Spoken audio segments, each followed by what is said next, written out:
Alright, I'm back. It's the Purple Yeti and his ridiculous moniker back in full force. Today, I have one of my more favorite shirts on. That would be Pac-Man Wildcat going after Jayhawk, and I guess that's Harry or Sally or I don't know. Anyway, great shirt. Um, Back again, trying this thing out, seeing if this works out okay, and munging the issues of the day with college football. Let's start from my team on up. There's nothing going on in Kansas State. Nothing. Colin Klein's coming back. Most of the team, actually, I saw a thing on ESPN college football, Big 12 blog. David Ubben does that. He wrote about indirectly about Phil Steele's top returning classes for 2012. Texas Tech was actually number one in the Big 12, and Kansas State was good old number two. In parentheses, quarterback returning. In Kansas State's case, that would be the man, the transformer, the machine, Colin Klein. He's coming back. So yeah, it's good news. I mean, it's nothing like it's more stats and little nuggets of chewy football information to digest, but hey, it's pretty cool. Big 12 wise, I already talked about the list that Phil Steele put out, which I'm sure Phil's eating his words right now because he did dog K State pretty harshly in his preseason, and him, like pretty much everybody else, was wrong. I don't know how I feel about next year for Kansas State. I guess we'll find out. Expectations are a little bit higher, so I don't know. But I'll get into that in the weeks to come. Really, the only big news over the week was Joe Paterno kicking the bucket Sunday. Man, my reactions toward that, I don't know. I'm bummed. I'm really bummed because I've predicted about three years in a row that he would actually kick the bucket on the football field. I mean, if I was the head coach and that was the only thing that was keeping me alive to the ripe old age of 85, that would be the only way I'd want to go. The way JoePa went was, man, it's like Faust all over. It's like football Faust. It's like he almost made a deal with the devil. I mean, he gets 409th win, becomes the winningest coach, Division One. Like a couple days later, the Sandusky thing comes out. Even though there was like little trickles of information coming out earlier last year, but it's just like he went from like right here to pretty much right down here in about a month.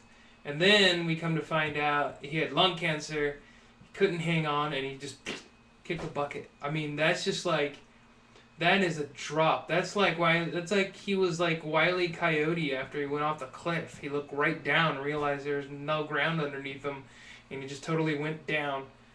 It was brutal. Man.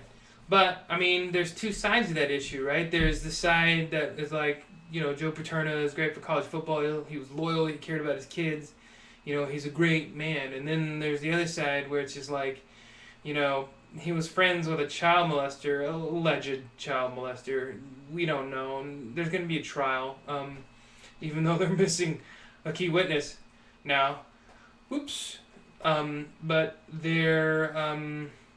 Joe, there's the Sandusky cloud hanging over. Is like, he let this guy hang around the facilities, and he let him stay around even though he knew what he was doing, allegedly or not, to the kids. And, I guess the big, underline for this whole issue is that sometimes one person cannot be larger than the public or larger than life, and not get away with maybe doing right thing. It is a weird case of doing nothing as being the wrong thing, or doing just enough to get by. And I guess that's a lesson you can take away from it. But the university officials on the flip side, I mean, they've been wanting to get him out for such a long time anyway, and now that this is an opportunity to do that. But again, the way the whole thing went, I mean, he's going to have one huge asterisk for however long he's remembered in college football. So I guess the lesson to take away from that, all you young college football foodies, and maybe some of you old farts out there, I don't anybody's watching this. And if you are old, don't talk to me. I'm not going to fix your computer.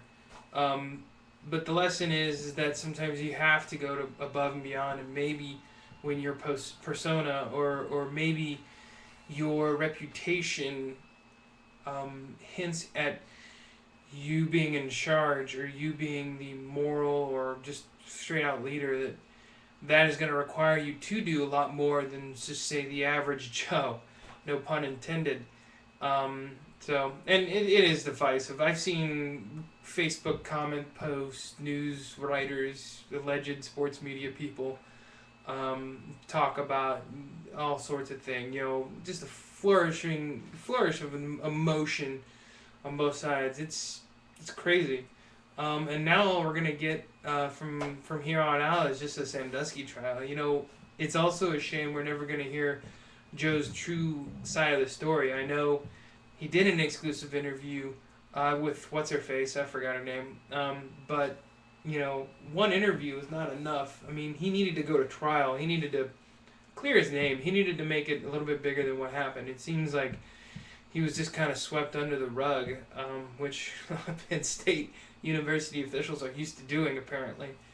So that was the big news of the week. Man, what else? I think it's just recruiting stuff. Dane Christ with the Kansas.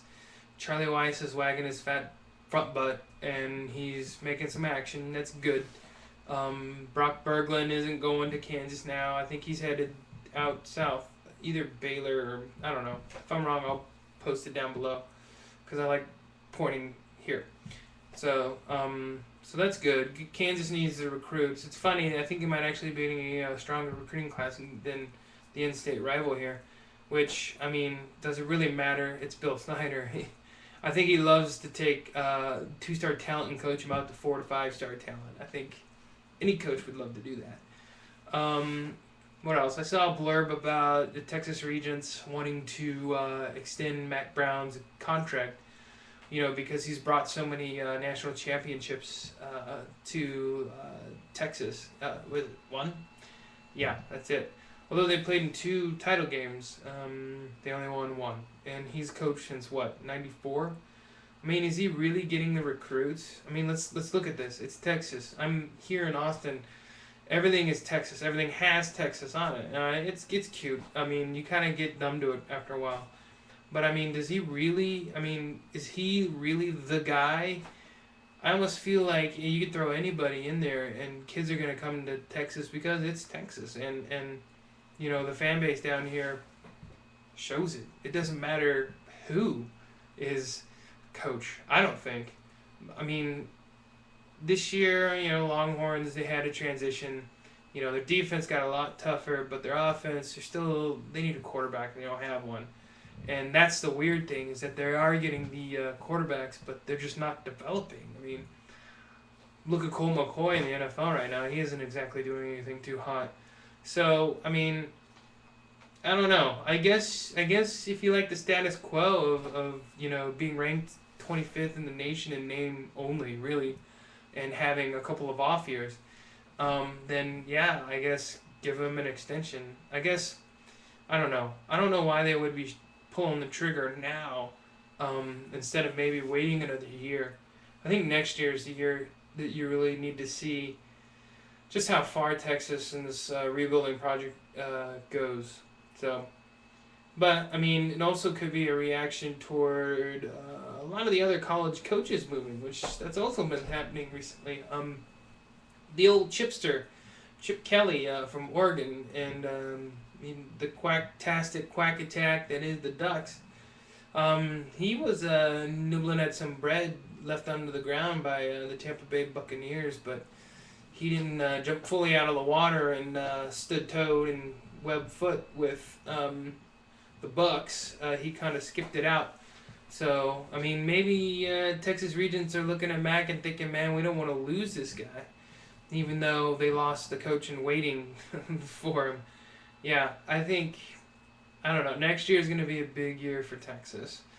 Yeah, so I think I've talked about Texas, talked about Kansas State. Am I going to talk about Missouri? No. That was laugh-tastic. So, yeah, that's all that's been going on last week. Site updates, I don't know. Let me know what you think. I'm fixing up some things. The crib sheet should be a little bit more colorful this week. I'm getting into the swing of things, so some tweets. Hit me up at KCCGD. That's short for KC College Game Day on the old Twitters. Yeah, hit me up. Tell me I look sexy in my glasses, and maybe I'll retweet and give you the old purple bump or the Purple Yeti bump. But that's vertical. That's not horizontal. What did I just say? Anyway. So that's coming up. Don't know if I'm gonna do anything else extra here. I think I'm gonna lay low for a little bit, kind of get my juices flowing. I'll probably get angry enough around spring training to actually do something football related. And oh, hey, yeah, after the Super Bowl as well. We want my instant picks. Yeah, tune in next week. I'll have my picks for that. In the meantime, if you've got anything else, I'm pointing out here for comments because it looks really cool and interactive. If only this was in 3D. So in the meantime, keep it real and roar me a good one and wicked catchphrase. So peace.